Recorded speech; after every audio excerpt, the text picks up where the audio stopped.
জলাশয়ে জলের ভিতরে দাঁড়িয়ে উঁচু করে জালটা সম্মুখে ছুঁড়ে ফেলে দিল। অসাধারণ দৃশ্য।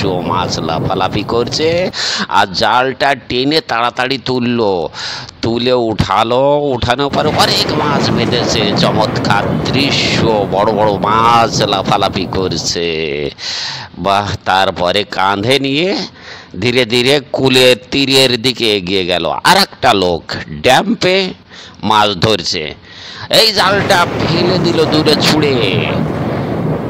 ওদিকে ড্যামে জল পড়ছে, এদিকে আবার জাল ফেলার পরে ধীরে ধীরে অতি সত্বরে জলের ভিতরে নেমে যেয়ে জালটাকে তুলছে, অতি সত্বর তুলছে। খরস্রোত চলছে, সেই জন্য অতি সত্বর তুলছে। তাড়াতাড়ি তুলে তারপরে উপরে উঠিয়ে দেখে বড় একটা মাছ বেঁধেছে।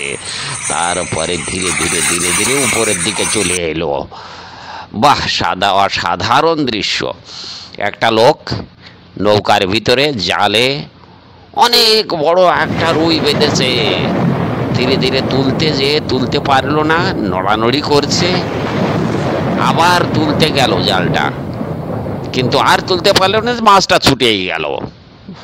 আর একটা লোক সুন্দরভাবে জালটা চালিয়ে ফেলে দিল, মাছ লাফালাফি করছে।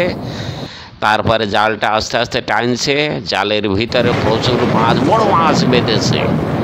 বাস টেনে একদম উপরে তুলেই নিয়ে চলে এলো অনেক বড় একটা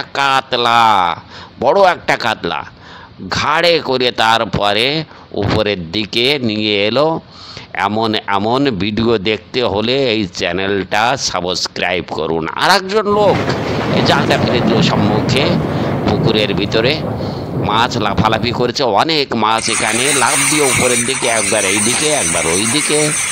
তারপরে জালটা টানছে জলের ভিতর দাঁড়িয়ে, মাছগুলো লাফিয়ে উপরে চলে আসছে জালের। আর টেনেই একদম ওখানে শাপলা আছে, শাপলার উপর দিয়ে টেনে তুলিয়ে আনলো উপরে।